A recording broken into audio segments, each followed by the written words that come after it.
October 27, 2010, bandang 8:30 ng umaga, ang ibang tao ay nangingisda sa Aberdeen Island sa Hong Kong. Nang may napansin sila na may nakalutang na parang kakaiba sa tubig. Kaya nilapitan nila ito para maimbestigahan at malaman kung anong nakalutang na yon. At nagulat sila sa kanilang nakita. Dahil ang lumulutang ay katawan pala ng isang babae. Agad silang tumawag sa mga pulis na kaagad namang dumating. Ang biktima ay may tangkad na humigit kumulang 5'3" at nasa 25 years old. Siya ay nakadapa nung nakita. Ang kanyang damit pang itaas ay kulay gray at wala siyang suot sa pang ibaba. Siya ay may mga sugat sa kanyang mga kamay at leeg. Kinagabihan ay ibinalita sa TV ang tungkol sa natagpuang katawan at kinabukasan ilang tao ang lumapit upang kilalanin ang bangkay. Kinumpirma ng mga pulis ang pagkakakilanlan ng biktima. Siya ay si Yu Huyu o Alice, 25 years old.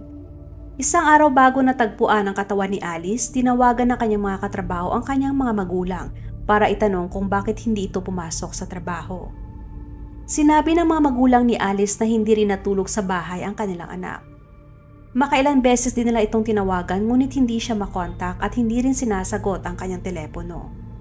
Hanggang sa nakita nila ang balita sa TV at kinilala nila ang biktima na si Alice. At dahil kamakailan lamang namatay ang biktima, ang kanyang mukha ay magapa. Nakumpirma ng kanyang mga magulang na si Alice nga ang natagpuan na palutang-lutang sa dagat dahil sa kanyang vaccination scar sa kanyang braso. Ayon sa investigasyon, si Alice ay ipinanganak noong taong 1985 sa Huzhou, China. Sa edad na 12, ang kanilang pamilya ay lumipat sa Hong Kong. Si Alice ay panganay sa 5 magkakapatid at buong pamilya niya ay nakatira sa Kwai Chung, Hong Kong. Siya ay graduate sa kursong tourism sa Hong Kong Institute of Vocational Education. Pagka-graduate niya ay nagkaroon siya ng trabaho ngunit makailang beses siyang nagpalipat-lipat ng trabaho sa loob ng 3 taon. Bago namatay ay nagtatrabaho si Alice bilang accountant ng isang kumpanya sa Xiongwan. Maganda si Alice at marami siyang manliligaw. Ngunit hindi siya nagtatagal sa isang relasyon at madalas sa mga naging boyfriend niya ay kasamahan pa niya sa trabaho. Kahit marami ang nanliligaw kay Alice, mas gusto pa din niya na makapag-asawa ng ibang lahi at tumira sa ibang bansa. Madalas siyang pumupunta sa Lan Kwai Fong, isang sikat na lugar para sa mga bars, at nagbabakas sakali na makahanap ng foreigner na boyfriend sa nasabing lugar. Noong February 2010, nakilala niya ang isang chairman na nagngangalang Tom. Agad silang nagkaroon ng relasyon at makalipas lamang ang 2 buwan ay pinakilala na ni Alice si Tom sa kanyang mga magulang. Proud pa siyang i-post sa kanyang social media ang tungkol sa bagong boyfriend. Nangako din sa kanya si Tom na dadalhin siya sa Germany para doon sila manirahan. Pero di nagtagal ay lumipat si Tom sa Beijing dahil sa trabaho at natapos ang kanilang relasyon. Malapit na sana matupad ni Alice ang pangarap na tumira sa ibang bansa, ngunit hindi na yon matutupad pa. Dahil sa pagkawasak at desperado na si Alice, humingi siya ng payo mula sa isang manghuhula. Sinabi sa kanya ng manghuhula na, mayroon kang isang malakas na romantikong kapalaran, ngunit ipinapayo ko sa iyo na manatiling banal. Kung patuloy kang mamumuhay ng walang ingat, mawawala sa iyo ang lahat at ang pinakamasama pa, maaring kakaharapin mo ang kamatayan. Simula noon ay sinunod ni Alice ang payo sa kanya ng manghuhula. Kung dati ay madalas siyang lumalabas at nakikipag-inuman kasama ang mga lalaking kaibigan at umuuwi ng madaling araw, mas pinili ni Alice na huwag nang sumama sa mga kaibigang lalaki at uminom na lang ng mag-isa at umuwi din ng mag-isa sakay ng taxi. Gayunpaman, ang mga pagbabagong ito ay hindi sapat upang iligtas siya. Ayon sa mga magulang ni Alice, hapon ng October 26, mula sa trabaho ay umuwi pa si Alice sa kanilang bahay at dali-dali din itong umalis kaagad. Kinagabihan ay nakatanggap sila ng tawag mula sa kanya at sinabi na mag-iinuman muna sila ng kanyang mga kaibigan sa Lan Kwai Fong at sinabi pa na huwag silang mag-alala. Ang hindi nila alam na ang susunod pala na makikita nila ay ang katawan ng wala ng buhay nila na anak. Kahit na nakipaghiwalay na si Alice kay Tom noong July na kaparehong araw, ay bumalik si Tom sa Hong Kong para muling ayusin ang relasyon nila ni Alice. Kahit na bumalik man si Tom sa Beijing, tuloy pa rin ang kanilang pag-uusap. Umaasa si Alice na magkakaroon siya ng magandang kinabukasan kasama si Tom. Noong umalis si Alice sa kanilang bahay, nakasuot siya ng masikip na pantalon at maluwag na t-shirt. Noong matagpuan ang kanyang katawan ay wala na siyang pantalon. Ayon sa isang kaibigan ni Alice na nagngangalang Cassie, si Alice ay may ex-boyfriend na nagngangalang Afay o Alan na nagtatrabaho bilang manager sa isang convenience store. Sa panahon ng investigasyon, sinabi ni Alan na nasa night shift siya noong October 25 at 26. Nakumpirma din ng mga pulis na wala si Alan sa kanilang bahay noong dalawang magkasunod na araw na yon, kaya naging suspect siya. Sinabi din ng kasalukuyang girlfriend ni Alan na kakaiba ang kinikilos ng kanyang boyfriend noong mga nakarang araw, na para daw wala ito sa kanyang sarili. Kaya kaagad na dinala ng mga pulis si Alan sa police station para sa mga pagtatanong. Doon ay inamin ni Alan na mahal pa niya si Alice. Noong sinuri ng mga pulis ang kanyang cellphone, nakita nila na gusto ni Alan na makipagkita kay Alice gabi ng October 25 at 26. Pero hindi sumipot si Alice sa pinagkasunduan nila na meeting place sa magkasunod na gabi. Kaya sumama na lamang si Alan sa kanyang mga kaibigan para gumala hanggang sa kinaumagahan. Kinumpirma din ng mga kaibigan ni Alan na kasama nila ito, kaya tinanggal sa listahan ang lalaki bilang pangunahing suspect. Kasunod noon ay tinuunan naman ng mga pulis ang kanilang atensyon kay Tom. Pero nung nangyari ang krimen, wala sa Hong Kong si Tom, kaya malabo din na siyang salarin. Kaya pinuntahan na ng mga pulis ang bahay ni Alice para suriin ang kanyang mga personal na gamit, kasama na doon ang kanyang computer. Base sa mga clues na nakuha sa loob ng 2 araw, umabot din sa halos 50 na mga katao ang in-interview ng mga pulis para kumuha ng kanilang mga statement. 3 araw matapos ang insidente, inilabas ang forensic report. Nakita na may mga maliliit na bula sa loob ng kanyang bibig at maga ang kanyang baga dahil napuno ito ng tubig. Indikasyon na humihinga pa siya nung siya ay inilubog sa tubig o inihulog. Ang maliliit na blood spots sa kanyang mga eyelids ay nagpapakita na siya ay sinakal din. Lumalabas din na siya ay namatay sa pagitan ng alas 7 at alas 8 na umaga. Mga 1 oras bago siya nadiskubre ng mga pulis. Nag-deploy din ang mga pulis ng search team sa coastline para tumulong sa paghahanap ng mga kagamitan ni Alice pero wala silang nakita. Hinala nila na pinatay si Alice sa ibang lugar saka itinapon ang kanyang katawan sa Aberdeen waterfront. Kabilang sa 50 katao na in-interview, may isang lalaki na kumuha ng atensyon ng mga pulis. Ang kanyang pangalan ay si Wen Jiangkong o Dong, 42 years old, may tangkad na 5'10" at matipuno ang katawan. Si Dong ay pumasa sa entrance exam ng Police Academy at kalaunan ay naging patrol officer. Pero sa pang-7 taon niya bilang officer, siya ay kinasuhan sa pagtangkang halayan ng girlfriend na kasamahan nito sa trabaho. May lumabas din na balita na siya ay inaresto dahil sa pambablackmail ng hubad na litrato sa isang babae. Sa anumang rason ay na-dismiss si Dong sa pagiging pulis at nanilbihan ng 10 buwan sa kulungan. Matapos niyang makalabas sa kulungan at dahil na rin sa kanyang criminal records, kaya nahirapan si Dong na kumuha ng magandang trabaho. Kaya napilitan siya magtrabaho bilang isang taxi driver. Sa mga oras na yon ay malaki ang kinikita ng mga taxi driver na umaabot pa sa 10,000 Hong Kong dollars kada buwan o halos kulang-kulang 72,000 kada buwan sa peso. Pero hindi pa sapat yon kay Dong, kaya naisipan niya na kumuha ng mga suki na sasakay sa kanya araw-araw para sa karagdagang kita. At isa na si Alice sa mga regular na pasahero ni Dong. Sa pagitan ng October 26 at 28, tinawagan niya si Alice at tinext ng maka-4 na beses. Nung nireview ng mga pulis ang surveillance footage malapit sa trash dump sa isang kalsada sa Hong Kong, ay namataan nila ang isang taxi sa nasabing area. Matapos masuri ang license plate, nakumpirma nila na si Dong ang driver. Kaya siya pinatawag para sa mga pagtatanong. Mukhang naguguluhan si Dong nung siya ay tinatanong ng mga pulis at umiiyak pa. Sinabi niya na hindi niya makontak si Alice ng ilang araw na, kaya sobra siyang nag-aalala sa babae. Dagdag pa niya na hindi niya akalain na hindi na niya muli pang makikita si Alice. Nung tinanong siya ng mga pulis kung nasaan siya nung gabi ng October 26, sinabi ni Dong na siya ay may pinick up na pasahero malapit sa Hong Kong. Saad pa ni Dong na tumawag si Alice sa kanya nung gabi na yon para sabihin na huwag siyang sunduin. Nung sinuri ng mga pulis ang kanyang taxi, nakakita sila ng mga mantsa ng dugo sa loob mismo ng sasakyan. Pero paliwanag ni Dong na napakarami niyang pasahero kada araw at maaaring isa sa mga pasahero niya ay may regla nung araw na yon at maaaring tinagusan. Dagdag pa dun ay may maliit na tela na nakita sa trunk ng kanyang taxi na maaaring nagmula sa suot na coat ni Alice. Pero dahil nawawala ang coat kaya hindi nila kaagad yon mapatunayan. Sa karagdagang investigasyon ay nagpapakita na unang bahagi ng October nag-shopping si Alice kasama ng kanyang kaibigan. May nagustuhan na coat ang kanyang kaibigan ngunit wala siyang mahanap na eksakto sa kanyang size. Kaya si Alice na lamang ang bumili ng nasabing coat.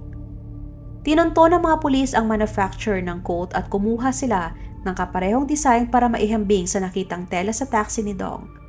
Matapos ng kanilang ginawa ay nagmatch ang tela ng coat doon sa natagpuan na tela sa trunk ng taxi. Sa isinagawang DNA nalaman din na ang mantsa ng dugo na nakita sa taxi ay kay Alice din. Dahil doon may sapat na ebidensya ng mga pulis para arestuhin si Dong. 5 araw matapos ang krimen, ang mga pulis ay nakita si Dong sa isang tea house sa Kowloon. Siya ay pinosasan at kaagad na dinala sa police station. Dahil sa napakaraming ebidensya laban sa kanya, wala nang nagawa pa si Dong kundi aminin ang ginawang krimen at ikwento ang buong pangyayari. Lumalabas na sa kabila ng 18 years na age gap nila ay may koneksyon sa pagitan ni Alice at Dong. 1 taon bagong insidente, November 2009, doon unang nakilala ni Dong si Alice. Nung gabing yun, si Alice ay uminom sa bar kung saan ay madalas niyang pinupuntahan. At pagkatapos ay sumakay ng taxi para umuwi. Ang taxi driver ng sinakyan niyang taxi ay si Dong. Umupo si Alice sa passenger seat at dahil sexy ang kanyang damit, matapang na perfume at amoy ng alcohol kaya halos hindi na maalis pa ang mga mata ni Dong sa kanya. Dahil pala kaibigan at makwentong tao si Dong, kinausap niya si Alice pagkapasok pa lang nito sa kanyang taxi. Sinabi ni Alice kay Dong na madalas siyang pumupunta sa lugar na yon para magbar at uminom at kailangan niya lagi ng taxi na siya maghahatid sa kanya pauwi sa kanilang bahay. Nung narinig yun ni Dong, nag-alok na siya kay Alice na siyang susundo dito kada araw na pumupunta ito ng bar. Masaya na sumang-ayon si Alice kaya nagpalitan na sila ng cellphone number.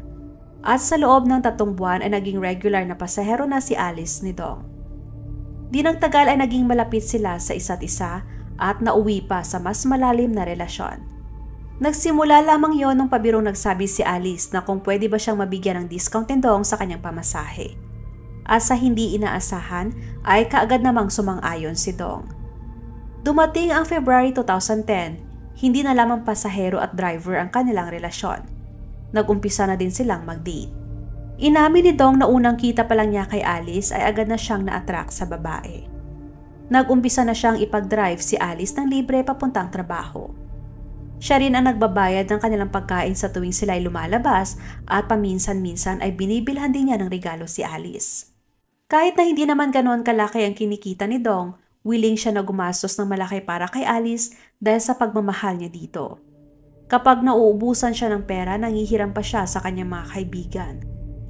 Nagkataon pa na nakita ni Dong ang German boyfriend ni Alice na si Tom noong February. Simula noon, isinabay ni Alice sina Tom at Dong. Dumating ang July ng kaparehong taon sa panahon ng World Cup.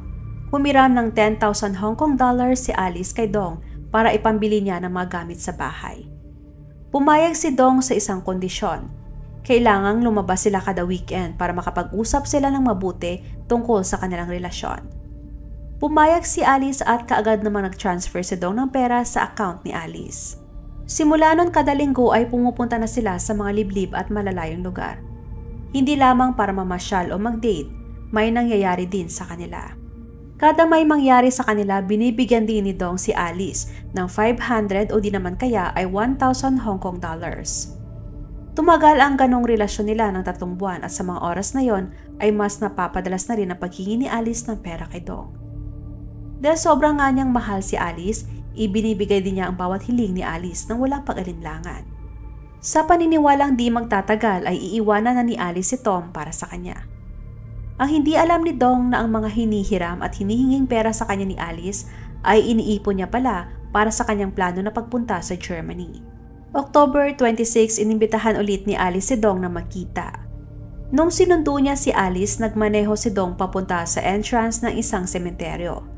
Ang lugar ay liblib at napakatahimik. Gustong-gusto nila ang lugar at doon ay may nangyari na naman sa kanila. Ngunit sa hindi inaasahan ay may mga napadaan na mga tao at may papalapit pa na sasakyan kaya sobra silang nagulat. Itinigil muna nila ang kanilang ginagawa. Sinuot ang pang-itaas na damit habang nag-uusap sa loob ng sasakyan. Doon ay nabanggit ni Alice na ang kanyang boyfriend na si Tom ay babalik sa Hong Kong ng November 1. Nakangiti pa siya habang sinasabi na excited na siya na makasama ang boyfriend at para magkasama na sila. Nakabaliktaran naman sa nararamdaman ni Dong nung mga sandaling yon. Ni hindi man lang iniisip ni Alice na baka masaktan si Dong sa kanyang sinasabi. Dahil na rin sabitin siya sa kanilang ginawa, dagdag pa nung sinabi ni Alice ang planong pag-alis sa Hong Kong kasama ni Tom kaya mas lalong nairita at nagalit si Dong. Mas lalo pa siyang nagalit nung sinabi sa kanya ni Alice na ito na ang huling pagkakataon na magkikita at magsasama tayo. Para hindi mahuli ni Tom na may iba pa siyang boyfriend, kinakailangan ni Alice na itigil na ang sa kanila ni Dong. Pero may utang pa siya sa bangko at ayaw niya na malaman yun ni Tom. Kaya lakas daw pa siya ng hiram ulit ng pera kay Dong na nagkakahalaga ng 10,000 Hong Kong dollars na ayon sa kanya ay break-up fee daw.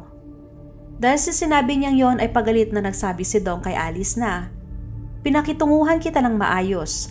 Nalubog ako sa utang ng dahil sa'yo at ito lang ba ang igaganti mo sa akin?" Nag-away silang dalawa sa loob ng sasakyan at siniko pa ni Alice si Dong malapit sa kanyang hita. Dahil sa sobrang sakit at galit kay nawala na ng kontrol si Dong. Bigla na lamang niyang sinakal si Alice gamit ang dalawang kamay ng 2 minuto hanggang sa mawala nito ng malay. Dahil sa sobrang taranta, ang akala ni Dong ay napatay na niya si Alice. Pero sa mga oras na yon ay buhay pa si Alice. Nawalan lang talaga siya ng malay. Dahil sa takot kaya kaagad niyang tinapon ang panty, pantalon at sapatos ni Alice sa damuhan. Saka kinarga ang katawan ni Alice papunta sa trunk ng kanyang taxi at nagmaneho papunta sa tabing dagat malapit sa trash dump sa Linan Road sa Aberdeen. Dumating siya sa lugar bandang alas 9 ng gabi pero kinakailangan niyang mag-antay dahil maraming tao ang nagfi-fishing sa lugar. Hanggang sa dumating ang 2:30 ng madaling araw, nung wala ng tao sa kanya binuhat palabas ng sasakyan ang katawan ni Alice at itinapon sa dagat. Doon na nahimasmasan si Alice nung itinapon na siya sa tubig. Ngunit dahil hindi marunong lumangoy kaya tuluyan na siyang nalunod. Kasunod noon minessage kunwari ni Dong si Alice at tinawagan pa ng makailang beses at tinatanong kung saan ito bilang alibay kung sakaling maimbestigahan man siya. November 2, dinala si Dong ng mga pulis sa lugar kung saan niya itinapon ang pantalon, sapatos at panty ni Alice. Doon ay nakita nila ang mga gamit ni Alice. Sobrang nabigla ang mga magulang ni Alice nung nalaman na nahuli na ang suspect. Napag-alaman pa na sa pangalawang araw matapos ang ginawang krimen, makailang beses pa na tumawag si Dong sa mga magulang ni Alice. Nagpakilala siya na taxi driver at kaibigan ni Alice. Sinabi din niya na hinahanap niya ang babae. Katunayan ay siya pa ang nagdala sa mga magulang ni Alice papunta sa morgue para kilalanin ang katawan nito. Noong una ay laking pasalamat pa ng mga magulang ni Alice dahil may taong tumulong sa kanila. Ang hindi nila alam na yun pala ang tao na pumatay sa kanilang anak at sumakay pa sila sa taxi kung saan ay naging parte ng krimen. Noong November 3, 2011, ang Hong Kong Public Prosecutor's Office ay formal na kinasuhan si Dong. April 2016, 6 na taon matapos ang insidente, ang paglilitis para kay Dong ay ginanap sa Hong Kong East Magistrates Court. Siya ay kinasuhan ng murder. Sa panahon ng paglilitis, doon palang nalaman ni Dong na buhay pa pala si Alice nung itinapon niya ito sa dagat. Kaya sobra siya nagsisisi at umiyak sa korte habang sinasabi na yun ang pinakapinagsisihan niya na ginawa sa buong buhay niya. Matapos ang 8 araw na trial, ang lahat ng jury ay nakitang guilty si Dong sa pagpatay kay Alice at siya ay senentensyahan ng life imprisonment. Shout out kay Devin at Sofia from Pampanga. Maraming salamat! Huwag magatubiling ibahagi inyong mga saloobin at komento. And please huwag kalimutang mag-like and subscribe sa aking channel kung hindi mo pa nagagawa. Magkita-kita tayo ulit sa aking susunod na video. Maraming salamat!